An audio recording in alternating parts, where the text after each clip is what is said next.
wabarakatuh. Waalaikumsalam warahmatullahi wabarakatuh. Sebelum memasuki pelajaran hari ini, alangkah baiknya kita membaca doa dulu. Ketua kelas, tolong pimpin doanya. Ada yang tidak masuk hari ini? Semua ya. Sebelum Ibu memasuki materi pembelajaran hari ini, yaitu APBN, Ibu akan mengulas materi minggu lalu, yaitu tentang kebijakan fiskal. Ada yang tahu tentang materi minggu lalu? Kebijakan fiskal? Ya, Cidi Nabila, silakan. Ya. Kebijakan fiskal merupakan kebijakan ekonomi yang berkaitan dengan penerimaan pemerintah. Bentuk penerimaan ini adalah pajak bersih yang diperoleh dari sektor rumah tangga. Nah, baik. Beri aplaus dulu untuk Cidi Nabila. Kebijakan fiskal tadi merupakan kebijakan ekonomi yang berkaitan dengan penerimaan pemerintah. Bentuk penerimaan ini adalah pajak bersih yang diperoleh dari sektor rumah tangga. Nah, itulah materi yang minggu lalu. Masuk ke materi yang hari ini, yaitu APBN. Ibu akan menjelaskan apa itu APBN.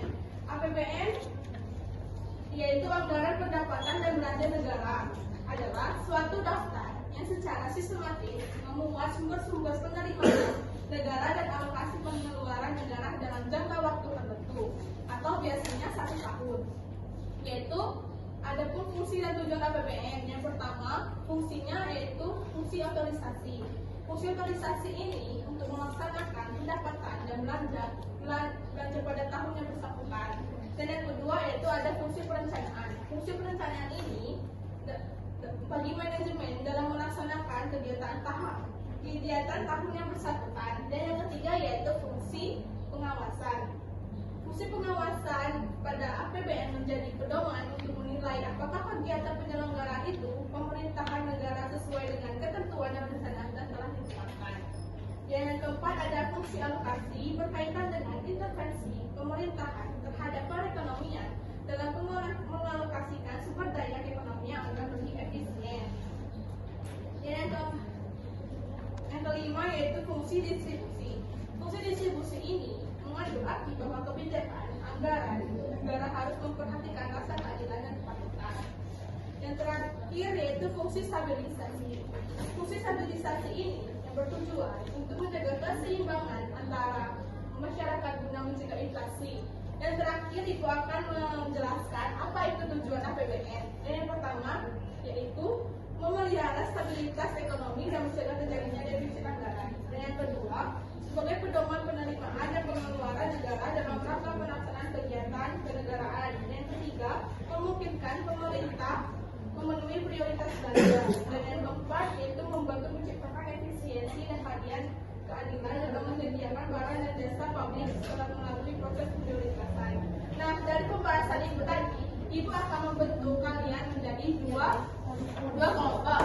Ini kelompok 1 dan ini kelompok 2. Kelompok 1 itu membahas tentang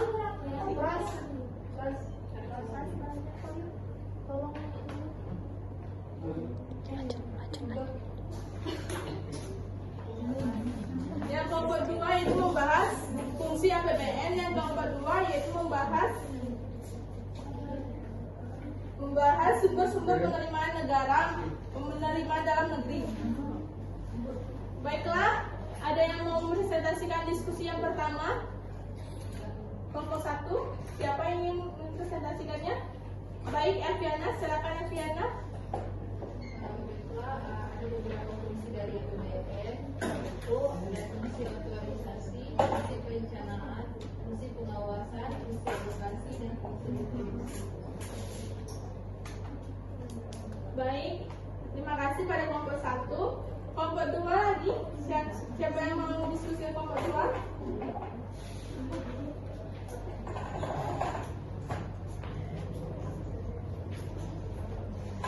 Ada yang ingin presentasikan? Baik, Clara. Karena ada sumber-sumber penerimaan negara. Penerimaan dalam negeri. Penerimaan dalam negeri yaitu penerimaan yang sumbernya berasal dari kemampuan dalam negeri. Menurut